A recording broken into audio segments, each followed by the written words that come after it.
नामदेव जी की शिष्या थी जनाबाई, गांव की सीधी सादी महिला थी, कुछ जानती नहीं थी। नामदेव जी ने कहा तुझे और कुछ आता नहीं, शास्त्र का विचार तू कर नहीं सकती, पोथी पढ़ना तुझे आता नहीं, तो तू बस एक काम कर, तू बस विट्ठल विट्ठल कहा कर बस। अब वो सीधा साधा मन था, सरल मन था, वो बस गुरु के शब्द कान में पड़े और विट्ठल में मन लग गया। नाम रटते रटते वृत्ति तदाकार हो गई और महिमा ऐसी प्रकट हुई उसके भजन की कि कबीर जी के कान में पड़ी कि सुनाए नामदेव जी की एक शिष्या है और बड़ी अद्भुत नामनिष्ठ है। कबीर जी के मन में इच्छा हुई कि भाई चल के ऐसी किसी भक्ता का तो दर्शन करना चाहिए। कबीर जी पहुंचे पंढरपुर, पता पूछते पूछते वो एक छोटी सी गली और घास फूस की कुटिया, और कबीर जी जनाबाई का दर्शन करने पहुंचे। अब दर्शन करने पहुंचे तो कबीर जी के साथ एक बड़ी दुर्घटना हो गई कि जनाबाई झगड़ रही थी पड़ोसन के साथ, और झगड़ भी रही है किसके लिए? गोबर के कंडों के लिए। कबीर जी ने कहा बोले झगड़ा भी हो रहा है तो कोई हीरा मणि मोती माणिक का झगड़ा नहीं, गोबर के कंडों का झगड़ा है। तो कबीर जी ने पूछा जनाबाई से, बोले भाई गोबर के कंडों के लिए झगड़ती है?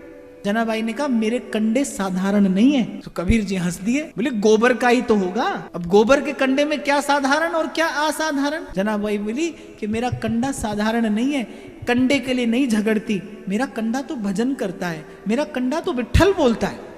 कबीर जी के कान खड़े हो गए। अब कबीर जी बड़े डंके की चोट पर बात कहने वाले फकीर। कबीर जी ने कहा कंडा और विट्ठल बोलता है? बोली हाँ इसीलिए तो झगड़ती हूं, इसने अपने उपलों में मेरे उपले मिला लिए, मुझे उपले की चिंता नहीं पर मेरा उपला विट्ठल कहता है। कबीर जी ने उपले उठाए, बोले मैं निर्णय करता हूं, 2-4 उपले कान से लगाकर फेंके यहां वहां, और अचानक कबीर जी के हाथ में एक उपला आया। कबीर जी का रोम रोम रो पड़ा। जनाबाई जी को साष्टांग दंडवत प्रणाम किया कबीर जी ने, कोई कान से लगाया हुआ उपला ध्वनि आ रही थी, विट्ठल विट्ठल विट्ठला पांडुरंग विट्ठला, विट्ठल विट्ठल विट्ठला पांडुरंग विट्ठला, भजो विट्ठल विट्ठल विट्ठला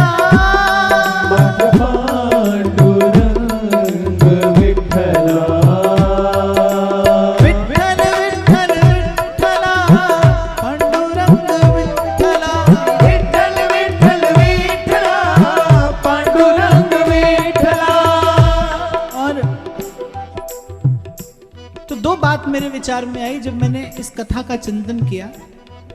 एक तो मैंने कहा नाम की महिमा है। देखो एक मूर्ख व्यक्ति से, एक जड़ व्यक्ति से, एक शठ व्यक्ति से कोई भजन करा ले तो समझ में आता है कि वो कितना भी मूर्ख हो, शठ हो, लेकिन उसमें आत्मा है, उसमें परमात्मा का कण है, उसका परमात्मा से संबंध है।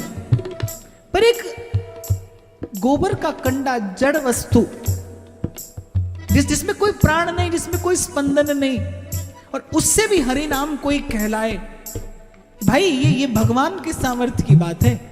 यहां आकर ये सिद्धांत प्रतिष्ठित होता है कि एक स्थिति ऐसी भी आती है जब भक्त और भगवान एक हो जाते हैं, उनकी शक्ति, उनका वैभव, उनकी सामर्थ्य एक हो जाती है। और जनाबाई से कोई पूछे कि क्या कहती है, बस विट्ठल विट्ठल विट्ठला पांडुरंग विट्ठला। जिसके सिर ऊपर तुम स्वामी, सो दुख कैसो पाए।